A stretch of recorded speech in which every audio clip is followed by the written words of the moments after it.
Coming soon is our next segment. We're going to move right along. We're actually going to kind of blow through the next couple of ones pretty quickly, mainly because there's only 4, and then we're going to get into the new releases after that. But coming soon, the biggest one is tomorrow. Actually, probably midnight, or probably 3 a.m. Pacific Standard Time, because weird. But Disney Day tomorrow, big things happening. Shang-Chi and the Legend of the Ten Rings is coming out. Disney's Jungle Cruise is coming out. Home Sweet Home Alone. Yeah. For those reading at home, you can or watching it right now, you can read the rest. But there's a bunch of special looks, a bunch of trailers and stuff like that. Yeah. But the biggest thing I wanted to tell everybody about is that a lot of the films that are already on Disney Plus are coming out in IMAX resolution. So if you're watching at home, you got those thick black bars at the top and bottom. Well, they're not going to be there for a lot of these films. For instance, Shang-Chi and the Legend of the Ten Rings is going to have that IMAX resolution. So it's going to be pretty much full screen if you got fancy TVs like Dom does. And you're going to see more content. I don't have any TVs. I'm Amish. What's that? Look to your right. Is that that's a strange shaped thing behind you. That's just a wall. It's my that's basket weaving station. Oh yeah, that's where. There's basket weaving. Oh come on. It's a giant sensor block he just has in his house. It's actually. I like the Dom. I like the loading bar to figure out what you were gonna call it. I was thinking, dude. I was not like, what am I gonna call it? But no, I'm excited for that. Obviously, I haven't seen Shang-Chi. I'm really excited that you finally get people finally get to see movies that I have watched multiple times in the theaters. My favorite thing is because it's the IMAX resolution, it's not actually taking things in and chopping things off. It's actually adding more content to the top and the bottom, including movies like Black Widow and things like that. So you're actually getting more of this extra world feel. So if you spent all that money on a tight bezel TV at home, or if you did whatever, you're actually still finally getting all the extra content that was filmed. It was flipping filmed. It was there that I saw in theaters. Oh, come on. How many masks do you wear? None. Shh, shut your face. Hey, come on. Listen, I'm double vaxxed. I wear a mask. I don't sit next to people in the theaters. I got all the hemoglobins too, right? I don't have kids. Everybody that I know has children, and that's right. You're a dink. You're double income, no kids. Yeah. So movies are the way that I want to be a dink for a day. Woo. It's nice. Don't get me wrong. It's nice. Like I said. Now you're a double dink because you're a double dink. He's a triple director, D, double dink. Director. Oh my god! Can't fit too many D's on the dance floor. I love it. The worst part about Shang-Chi Disney, though. I will. Oh, dude, Simu Liu is amazing. Super pumped about it. I watched it by Methods, and there is plenty of room in the Hotel California, methods. Right, Dom? You know what I'm saying? Yes. Yes, bro. Spoilers. Where's that banner? Not on this page. Nobody knows what that means. But next, for Disney Plus Day, 2 days in a row, at 3 p.m. my time, I failed to get the Disney NFT collection Golden Moments on DVD. That's right. Thank God. I spent $60 real dollars on 60 fake gems to not buy an NFT. Also, there's no way to withdraw my money. It's just stuff. Wait, you pay for an NFT you're not going to get? You have to buy gems to then use as currency to buy an NFT with VV. All you people are getting finessed. It's like real money, but more fun. Yeah. You are making Disney rich by buying shit that doesn't exist. Their earnings call was abysmal. Lowest earning call in the past year they had, and yet they still got $69. Crazy. So you're helping them. You're helping them out. So there's a related to the NFT discussion. Talk to me. There's a tweet that went out earlier today, from the guy who developed the technology for NFTs. And he I don't know if a lot of people know this, but the whole NFT blockchain code was written as part of a hackathon in 2 days. That's my money. Yeah. And the idea was, okay, we can store image data in code so that when you purchase your token, you're actually purchasing the image, except that it doesn't actually work. It doesn't work that way, and they never got it to work that way. So what you're purchasing is a link to an image, and those links have to be hosted. Damn. So literally all NFTs are scams because as he pointed out in the tweet, a bunch of these companies are just startups that are going to die in a couple of years. I don't even have one. I can attest to being in one of those companies that did exactly what you're talking about. Yep. And also did exactly what you just said, which died in a couple of years. Yep. And it was just like having an Amazon S3 bucket and a database that would point to them. There was nothing magical. You're buying a string of numbers that hopefully will lead you to the image that you own. You miss one bit and it changes an A to an F and you're effed. Right? Yeah. Yep. Or hey, Amazon web servers are down. Fuck you. You can't look at your painting. They couldn't even afford to 64 base encode these images. That's alphanumeric string. WTF. Yeah, but what are you encoding? That's what I'm saying. You're not encoding the image because you can't store that in the code. With 64 base alphanumeric, easy technology. This has been around. I think the NFT revolution is amazing because I don't fucking understand it. I don't understand it. And it's people buying fucking pictures on the internet, and it's, dude. The worst part about NFTs for me, as a pixel artist, is that there are so many NFTs that are just really like generic crap level pixel art that are generated, so they're unique, and people are buying them with like 10 Ethereum. Yeah. And I'm like, that's 48 grand that you just pumped into some bullshit little generated pixel image for no fucking reason. I mean, welcome to the world of that has 77 different parts, and that 77 different parts is 77 different options. It's 77 to the power of 2 different options. And if anybody buys it for $1, all right, now do it for a video. Yeah, exactly. Now encode a video with exactly. that. It's almost dumbfoundingly stupid. Now, granted, I do appreciate Boss Logic and all his super sweet Photoshop stuff that he does for Marvel and DC and whatever. That guy has a car collection that is better than any other car collection I've ever seen. He's got a mustache better than my mustache. He's already beating me without actually doing anything. You know what I'm saying? And he's from Australia, so he's got a sweet accent. We won't stand a chance. But and then he has all these different Thanos glove NFTs now. Yeah, I mean, he's happier than shit, man.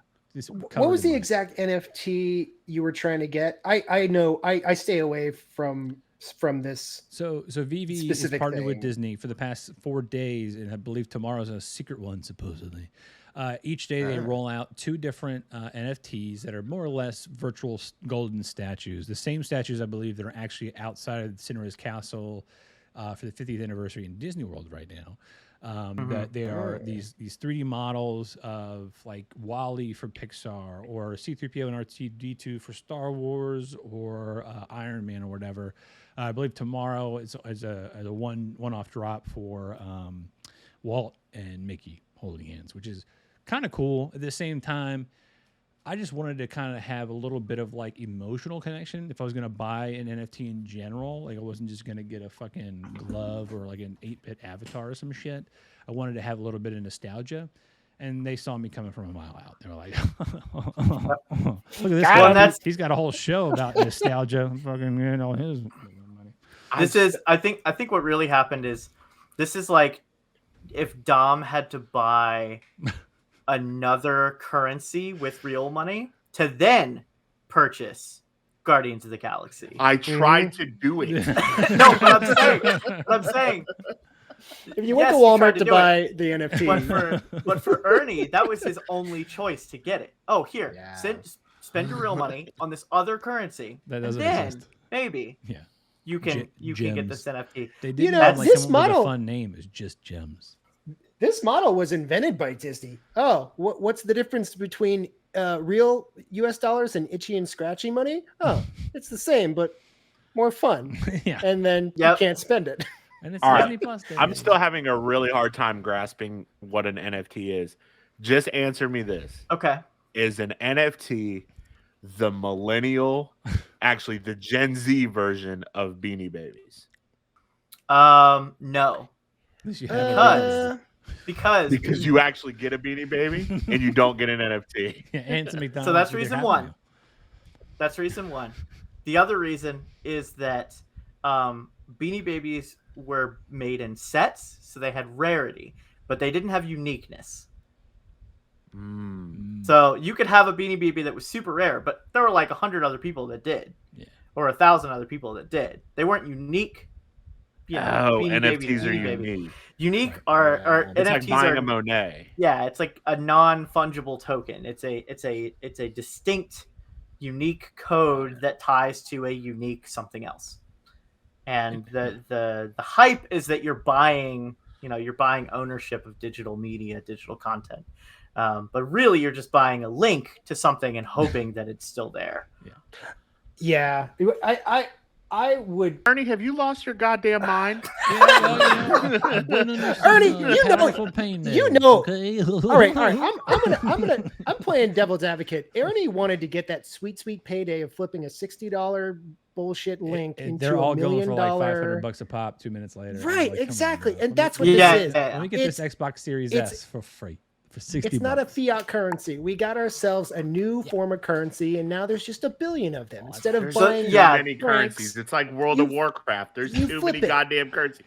Yeah, can I just use $1? I mean, does Ernie own Bitcoin? It's like World of Warcraft. Do I own Shiba Inu or whatever fucking coin and Doge and all the other ones? I own a bunch of that shit too. Yeah. I had some Doge. I made like, what did I make? I made like $600 in Doge. See, nice. I bought a new king bed. Nice. I cashed out all my Dogecoin and got a new God, king bed. I held on and I was dumb. It dived. It dived. I was up to $4,000, but I held on and now it's back down to like $800. Yeah. Oh fuck, man. I was like diamond hands, and now I'm like diamond hands. You know it's bad when Dom grabs his own forehead. Like, I just don't understand it. Like, I guess I'm just old school, and I'm gambling. like, cool. Like, probably better. It's probably for the better, man. I'm gonna invest in real estate. It's gambling. Yeah, it's real estate. Except fucking non-fungible tokens. The house can burn down at any time. It can. I could lose the link to this fucking picture of a dick. I don't know. Oh shit. You mean Dickcoin? Yeah. No. Yeah, let's I'll if there's Dickcoin, I'm jumping out the window right now. No, there isn't. But there was a Squid Game coin. Somebody made a Squid Game coin. And it died immediately. Here's just the die. deal. They made a Squid Game coin, and everybody jumped on it because of the popularity of Squid Game. Mm-hmm. Except all of the development team who were going to work on the actual coin code abandoned the project like within 24 hours. And so Squid Coin sold like $11 million of Squid Coin in one day. And then is that American? Yep. Bro. And then it dumped. And then everybody dumped. Yeah. Dumped. It went to zero literally in like milliseconds. The graph is like dead. Just click. Yeah. Like it's a t-shirt. It's an upside down T. Yeah, I watched that video of that dude just being like just obliterated. Like hundreds of thousands of dollars went to zero, and he was like, his brain collapsed. Are none of these people married?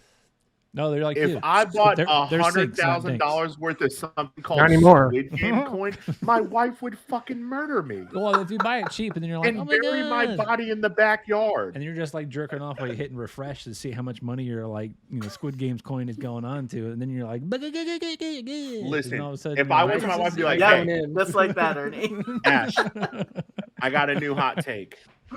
There's something called Dogecoin. What's a Doge? Well, it's a fucking Shiba Inu that looks funny, and it's real money, but we're going to use real money. And it's not real money, but, like, I can sell it for real money. Dude. She's going to be like, no. What do you mean? But okay. Like, you just don't know how to sell your wife. Ernie did it. Ernie did it. So, Dom, let me $600. Dom, let me give you the hot tip. So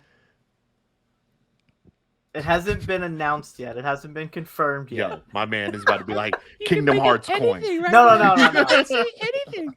Is the plot like the value? I don't understand it. But people find value in it. there is a crypto coin called Loop Ring. Yes, Loop Ring. I thought you were going to call it Lichen, like your last name backwards. No, I don't own it. I just have a bunch of it. Loop Ring, there was a GitHub link that tied Loop Ring to possibly to the GameStop NFT market.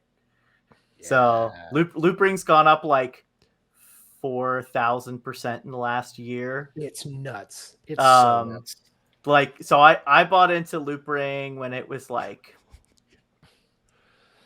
I don't know, like 40 cents, 50 cents, something like that. So it's sitting around like 350 right now. You had it a while ago. Yeah, it was a couple weeks ago. It has spiked. It's gone up like whole dollars in the last couple days. Kingdom Heart coin value -8 cents. I'm gonna tell you right now, I'm gonna be the single asshole in like 6 months holding my dick on this, and you guys are gonna be on yachts doing the podcast. Speaking of, I'm gonna be in my room and be like, whatever. "Hey guys, I got a sweet TV. A dick coin, well, I got a helicopter." So. I would never buy a yacht. There's no money in that. You don't like those. Seen Below Deck on Bravo? Those people are trash. They're garbage people. I'm looking at you, Johnny Damon. You've been on there twice, and the value just went immediately down.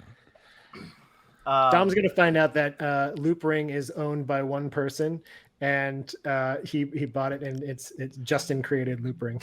Man, I wish. I'm gonna be the one that's driving up the price for him. I don't have a lot of sucker. I don't have a lot of Loop Ring, but I've already like tripled what I put in like a couple days. Jesus Christ. Nice. I got money. I think it's time to start investing, guys.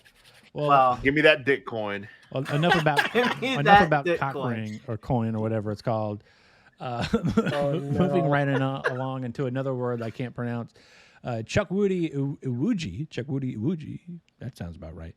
Beautiful man here from Peacemaker, working with James Gunn recently. He said has actually been cast in Guardians of the Galaxy Volume 3.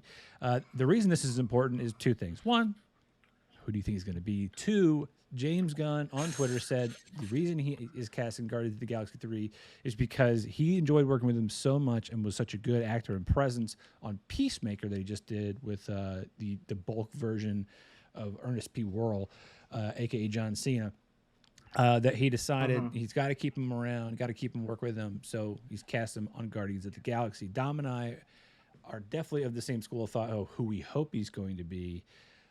Dom, I'd love for you to just go a little bit down a conspiracy theory hole and elaborate. My man here. Cock ring. He's about to break it down. Whatever it's called. Look, we're going to talk about Eternals. None of you people have seen Eternals. That's next. I'm not going to talk about Eternals. That's fine. We're getting into Cosmic Marvel.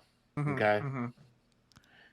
I'm calling it right now. This guy is Norrin Rad.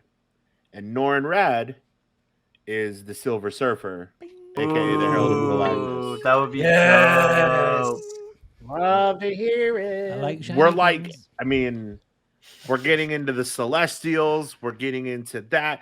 The writers from Eternals hinted in an interview today that we've opened the door for Galactus. Damn right. Galactus could be coming. Yeah. James Gunn has said that his character is extremely important. It is a character that a lot of people have wanted to play.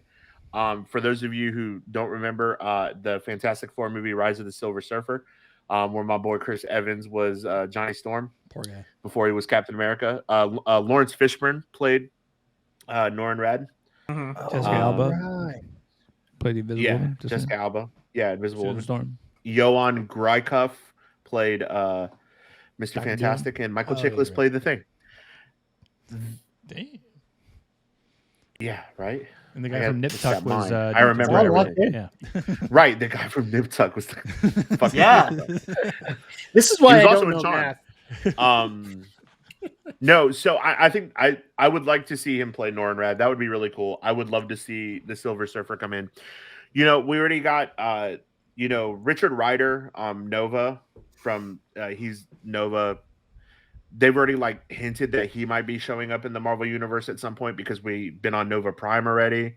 And not Roman Day, but John C. Reilly's character was a part of the Nova Corps, yeah. was a part of the Nova Corps and is actually the one that gives Richard Rider the Nova power. Nice. When he becomes Nova. We already know that Adam Warlock is going to be in Guardians of the Galaxy, played by Will Poulter. Yep. So we know that we're getting all of they're setting the pieces up for this cosmic event. We know that Kang the Conqueror is going to be in Ant-Man Quantumania as a villain. I'm under the school of thought that Kang is like the Loki of the next set of Marvel, cinematic universe movies, where he's like the initial threat. Whereas something like Galactus would be the Thanos level threat that we get. Are there any other Marvel threats that are Thanos level besides Galactus? I mean, we've got Secret Wars coming out, right? We've got. I mean, it's.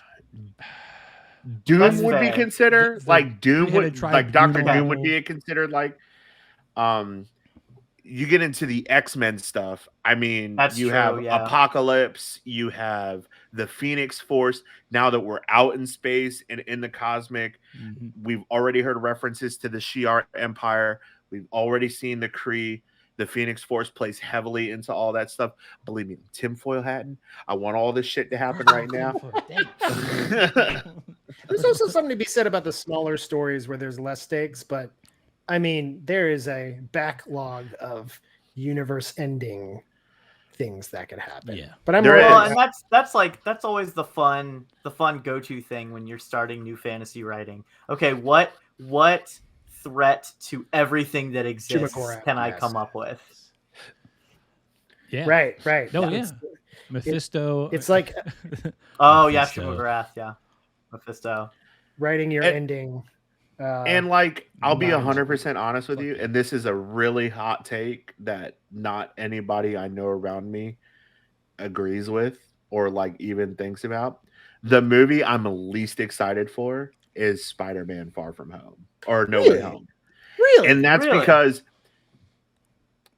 I didn't care for the second Tom Holland Spider-Man movie that much. I haven't seen any of them. That's very hipster. I really liked not Homecoming. The thing that everybody else likes, though. You're like, oh, everybody likes that. No, I loved Homecoming. Homecoming is one of my favorite Marvel movies. Well, I Michael did not Keaton's really in it, care so, for. Right. I'm Batman. Hey, here's the thing. We're getting all of these, we're getting all of this cosmic stuff in Marvel. And I think there's going to be some of that in this with the Doctor Strange stuff and the multiverse and all that. But everybody is focused on the fact that fucking Willem Dafoe's in it, that Alfred Molina's in it, that Tobey Maguire and Andrew Garfield may be in it, that that this is the combining of the Sam Raimi verse. I don't have the same nostalgia for the Sam Raimi Spider-Man universe that everyone in my age group does. I thought they were fine. Spider-Man 2 was great. Spider-Man 3 is a fucking abomination of a comic book movie. Spider-Man 2 is the best comic book movie, hands down. Great soundtrack. I'm spitting hot takes at you. You're gonna say Spider-Man 2 is better than The Dark Knight. Yep. You're gonna say Spider-Man 2 is better than fucking Batman and Robin. Absolutely. No. Absolutely. With the nipples? Get out of here. No. Are you kidding? Get out of here with that. Arnold Schwarzenegger is Mr. Freeze? No. Chill. No. Absolutely not. Time to chill. Temperature-based pun. I mean, I definitely listened to the soundtrack for Spider-Man 2 on repeat while working out, driving in my car at night more often than probably any other. We all went through a dashboard confessional phase. I get it. That was my dashboard confessional. Was that over and over and over again. Danny Elfman could do it. Okay, so the movie soundtrack that I listened to nonstop is the Batman Forever soundtrack. Kiss from a Rose, baby. Kiss from a Rose, man. Rose, baby. Yeah. But also everything else, that's an incredible soundtrack. That's definitely fair. But back to the Guardians of the Galaxy Volume 3. I'm really excited. I hope that he's playing Norrin Rad. I'd love for him to do that. There's also there's a whole bunch of people inside of the Guardians of the Galaxy universe that have high stakes that he could be. Mm-hmm. The head of it's not Unitarian Church, but it's there's a church that's there that is a cosmic church and all that, and he could be the head of that. So it's cool. True.